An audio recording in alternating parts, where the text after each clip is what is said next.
glad you're still with us. This is the election studios of Plus TV Africa. The Independent National Electoral Commission, INEC, has employed a number of innovative approaches to improve the management and conduct of elections in the country as the years pass by. Most definitely, and INEC gets more sophisticated with its technologies in order to meet up with international standard, from card readers to trackers on vehicles conveying electoral materials. How much more can technology help elections in Nigeria? And joining us to do justice to that, we have Confidence Stavely, good evening, as well as Larry Basanta. Lady, gentlemen. Thank you very much for coming in. We're talking about election. We're counting down to Saturday, and we've made mention of getting PVCs and how that works with smart card readers. Yes, we've always had the issue of the Nigerian factor always affecting our smart card readers. It's an innovative idea, but how do we perfect this technology, especially making our elections easier? Lady first. Oh, thank you. Now, the thing with the Nigerian factor I never really get to know is it's a human factor. Believe you me, technology has worked anywhere else. So I don't know why we should have a Nigerian factor with whether or not they work. But I believe one of the key issues we've had with electoral materials, electoral technology especially, I would say my experience has been the quality sometimes, the handling sometimes, and generally technology that is not exactly designed for, would I say, environment. Yeah, so you find that people sometimes don't even really know how to use this equipment. So you find that people are deployed to use them. Maybe they're trained, say, some weeks to the election, they're not really acquainted with them. They might just be seeing those things for the first time, but they've been told how it works, and maybe hands-on experience. Yeah, so I would say those are some of the lapses I have been able to identify as an onlooker. I stand corrected though, but I think it's sometimes around the quality of the technology deployed and its suitability for our environment and handling too. Larry, some others will say, well, the transportation as well also affects how these devices work on the D-Day, because at the end of the day, it doesn't get to the centers they are going to be used until just a few hours. So if it was transported in a rush, you know, the bad roads and a whole lot more, how are we supposed to be preparing or having adjustments when we're looking at transportation of these? I think the first and perhaps most effective way to look at this is to say that there's no better experience than experience, okay? So it means that the best way INEC would ever be prepared was to have simulated this scenario, whatever it is. I mean, some of the biggest challenges we have in the country are logistical. It's impossible. I traveled to Kogi State sometime in December, one of our potential clients, and just getting from Abuja to Lokoja to Ida in Kogi State was impossible, okay? And imagine if you needed to dispatch voting materials to those locations. It gave me a whole new perspective about election preparations. Would you then say it's maybe a training ground for the election process? Mind you, we've been experimenting with technology at least actively since 2007, and we've come of age, some would say, at this time. And INEC is saying they've evolved, they've come up with an app that will help check vote buying and, you know, actual reporting of events at polling units. Based on what you've said, would you describe this as a testing ground? Are we ready for such technological advancement and use in our election, basically? I think generally it's going to take time, okay? Very much like everything else, it's going to take time before we assimilate. It's exciting to know that INEC has deployed some app, however interesting it is, and yeah, the younger Nigerians on social media who are pretty excited about the elections will probably find it exciting. But for the core of Nigeria, the core of our electorate, about 3 million people are registered for this election. I'm almost sure perhaps 3 million or less are aware about this app. And 84 million are registered. 84, beautiful. Okay, I assumed 83. So about 4 million or less will be the ones conversant. And even if it was just 4 million, I would surmise or reckon that that is some substantial figure. But what I would say, it will take a lot of time. So we don't just have logistical challenges.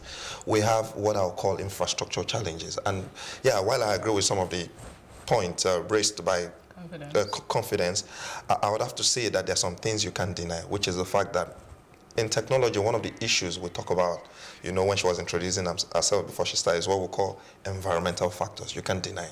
So you can have a technology that is tried and tested in another environment. If it gets here, it's a whole new ball game. So when you talk about infrastructure, could you break it down? What kind of infrastructure are you talking about? Is it roads? Is it the power? What specific infrastructure? I'll give you perfect example. I was sharing an experience in December, and for the first time in a while, I'm not a big traveler anyway, and if I'm traveling city to cities, but I needed to get to Idan. I traveled to Abuja on a Sunday, and I needed to go to Lokoja.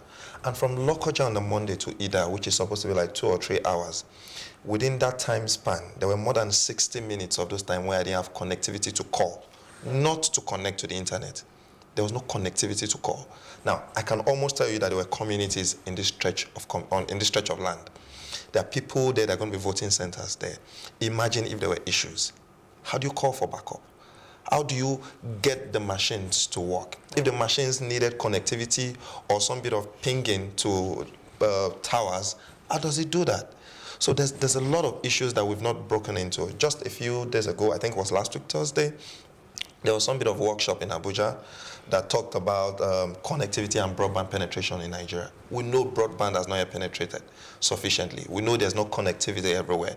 We know there's not even sufficient telephony all around the country as of now. And when all of those infrastructure are not there, how do you deploy technology? How do you work in a way that is integrated, in a way that delivers value nationwide? That's a big problem. About that now, the INEC app, which is called My App, actually has an iReporter feature as well, and then it also provides areas where you can make calls and take shots of activities that are going on that you think need to be reported. But another school of thought have argued that one of the lapses they will be highly disappointed with INEC is the fact that if they don't have live updates on this app, because at the end of the day you download an app to ensure that it works. So how much of an anticipation do you think the Nigerian populace is expecting INEC to deliver, irrespective of whatever challenges we are having? But if INEC comes up with that app, it must function. So having timely updates as the election is going on, especially at collation centers as well. I totally agree with the live updates, and especially because it's going to kind of work against fake news during the elections. I know that during last 4 years elections, people were releasing polling results that were not were fabricated, you know, and it was causing a lot of other issues around, okay, this is not real, this is real, especially on platforms like Facebook and all of those.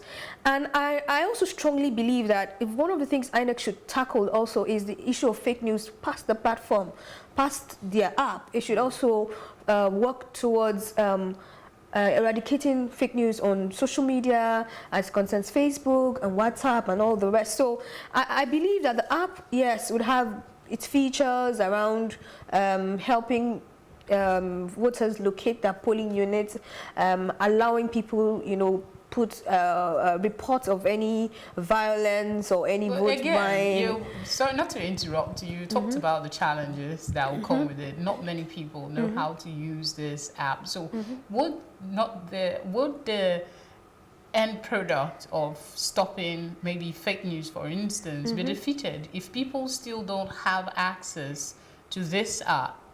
I would say naturally, if the app is properly well designed, using the app should be intuitive. I spoke about not being able to use the facilities as regards the INEC officials using, say, the card readers and all other technology that's been deployed by INEC directly to people that are officials, right? Not to voters. Voters using a smartphone generally would know how to navigate to the features of a smartphone app.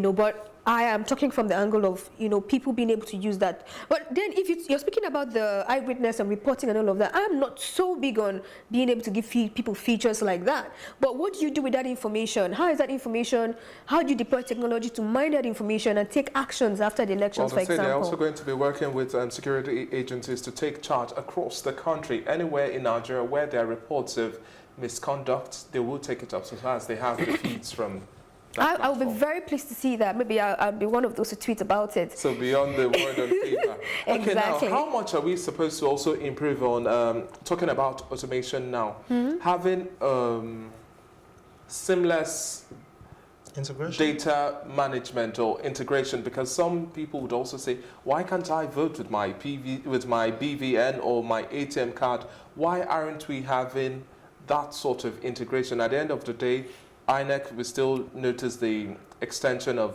PVC collection and a whole lot more. We know there are bottlenecks, but can't we explore other areas or alternatives? I think Utopia is a beautiful place to imagine, and in a way, thinking about automation or e-voting is some bit of years away, in my opinion.